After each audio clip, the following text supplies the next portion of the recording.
Hi class, welcome to our review of defense mechanisms.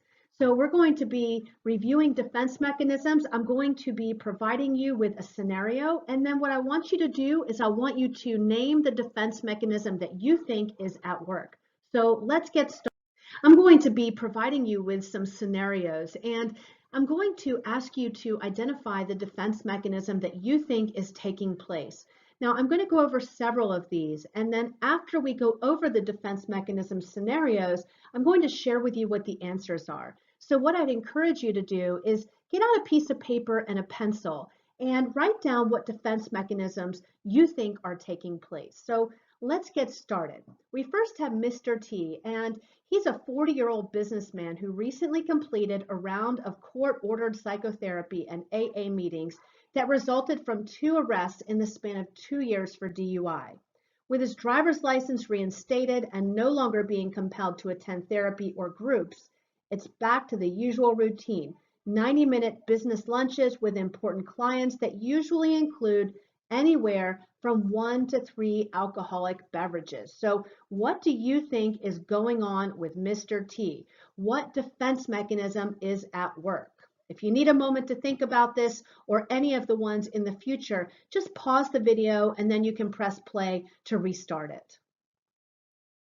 All right, our next one. We have Miss H, and she's broken up with her fiance after an 8-year-long relationship. She and her significant other have been dating all throughout college, and all their mutual friends had been assuming that they'd be getting married. Interestingly, now that the relationship is over, Ms. H's friends have been commenting to each other that they see less of her than they did while she was attached. She's never available for going out to clubs and other social activities that are typical of the newly unattached. So what do you think is going on here? What defense mechanism do you think is at work? Our next one, Mr. P. Mr. P recently finished an MBA program and was faced with the happy dilemma of choosing between 3 different high-powered, well-paying corporate positions. After much deliberation, he chose the highest paying job of the 3. Unfortunately, this job has turned out to be much more routine than expected, with little client contact or creative opportunities in sales and marketing. It does have an excellent vacation plan, benefits, and retirement options, along with a lavish salary. So what do you think is going on here as Mr. P is experiencing this job? What do you think he's feeling? Name that defense mechanism.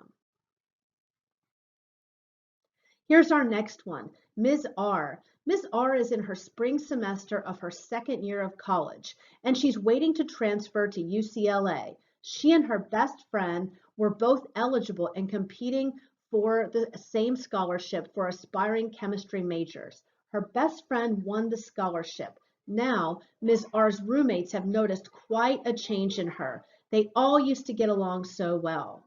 So what's going on? What defense mechanism is at work? Here's our next one. C is a senior in high school. 2 months prior to graduation, C's parents have announced that they're getting divorced after being married for over 27 years. C's friends all comment that C seems to be handling this crisis so well. So what's the secret of C's calm and collected demeanor? What defense mechanism is at work? What did you choose for Mr. T? The correct answer is denial, and this is one of the most common defense mechanisms. It happens when we refuse to accept reality or facts. We block external events or circumstances from our mind so that we don't have to deal with the emotional impact. In other words, we avoid the feelings or the events. And here, Mr. T is not going to his AA meetings. He's going out at lunch for these long lunches, and he's drinking. And it's very plausible, if we look at all of the defense mechanisms, that he is in denial about the problem that he has. I think this one may be a little bit tricky, and that's because when we think about defense mechanisms, we often think that they're going to show up in fairly black and white terms.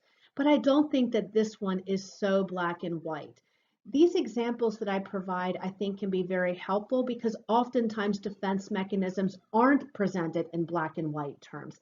Sometimes it is difficult to figure out what defense mechanism is at play. The only information that we have about Ms. H is what we see here. We know that she's been in a relationship for a long time, for 8 years, and we know that it's very plausible that even though she might be happy the relationship's over or she might be sad, we really don't know. We know that anytime something like this length of a relationship ends, this is a significant change. And so it can lead to some feelings of distress.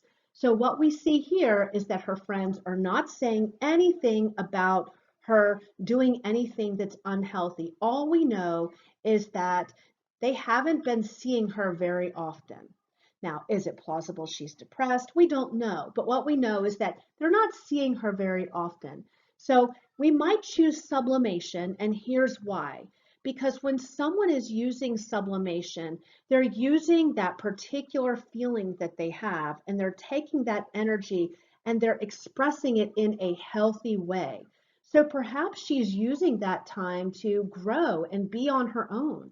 Perhaps she's choosing not to go out clubbing, and I would assume that if she's clubbing, there's possibly drinking, and I'm certainly not suggesting these are necessarily bad things, but it might be healthier for her to spend some time on her own figuring things out. And so she's taking that energy and she's using it in a positive way. I think that if we were to look at all of the defense mechanisms and we look at just the information that I've given you here, sublimation would be the most accurate. Let's look at this one. What did you think was going on with Mr. P? Mr. P was in a job that didn't sound like was very enjoyable. He'd gone through school. He thought he had probably chosen the best job, and it turned out that he didn't feel like it was a very fulfilling job. But he then says, oh, it does have an excellent vacation plan, benefits, and retirement, and a great salary. So if we look at each of the defense mechanisms, the most likely one happening here is what is called reaction formation. People who use this defense mechanism do recognize how they feel. So he's being very forward and we're knowing exactly what's going on, but they choose to behave or describe things in an opposite manner of their instincts. So a person who's reacting this way, for example, may feel that they shouldn't express negative emotions, or maybe they don't want to express negative emotions, because then this would cause him to have to recognize that maybe he didn't make the right choice. So he's acting instead in a very positive way or describing his job in a very positive way. When even though this job may have those benefits, day in and day out, he's clearly not feeling he's getting from that job what he wanted. So what did you think was going on with Ms. R? She was hoping that she would get a scholarship and she didn't get the scholarship. Her best friend won the scholarship, and so her roommates have noticed a change in her. So apparently they used to get along, and so we can then conclude that it's likely they're not getting along very well. So what did you choose as the defense mechanism? If you chose displacement, this is the best choice. And the reason it is because she is taking whatever negative feelings she might have towards her best friend, and she's likely directing those feelings onto her roommates, causing them to not get along so well. And so the person who is experiencing displacement, they're directing strong emotions and frustrations towards a person or an object that doesn't feel very threatening. So perhaps to direct those feelings towards her best friend would be threatening because she cares for her best friend. That's why they're best friends. And her roommates may not be as threatening for her. She may not mind as much if that relationship is impaired. And so when you use displacement, this allows you to satisfy an impulse to react, but you don't risk the significant consequences. All right, here's our last one. C is a senior in high school, and C's parents have announced that they're getting divorced. So C's parents are getting divorced after 27 years. And since C is a senior in high school, this of course clearly indicates that C's parents have been married for this person's, for C's entire life. And it's very normal and typical when people experience something like this, the divorce of parents, that it is going to cause distress. Even if they feel that the marriage wasn't very good, there's still going to be a sense of distress because this is a big life change and there's loss associated with it. So if we think about the defense mechanisms, and again, these are not always so clear cut, but if we think about the defense mechanisms, we can go through each one and we can see that probably the best one for explaining C's calm and collected demeanor is rationalization. And this then allows the person to feel comfortable with what's happening. And so they feel comfortable, they feel as though everything's okay. They're rationalizing, in other words, the word we use in our everyday life. We say rationalizing. We may not even realize we're describing Freud's defense mechanism. Ultimately, this defense mechanism allows us to accept things so that whatever is happening doesn't seem so bad. So I'll give you another example. Let's say that a person who's been rejected by a love interest, they convince themselves that the rejection was because this person didn't share their ideal of happiness. So the rejection is a blessing in disguise and that it freed the person to find a more suitable partner. So here, this allows us to not feel so bad. So we're working through whatever that experience is, and as we do so, we're doing it in a way that is letting us feel better rather than really experiencing the true emotions of what this particular example, like C is going through, is actually going to cause.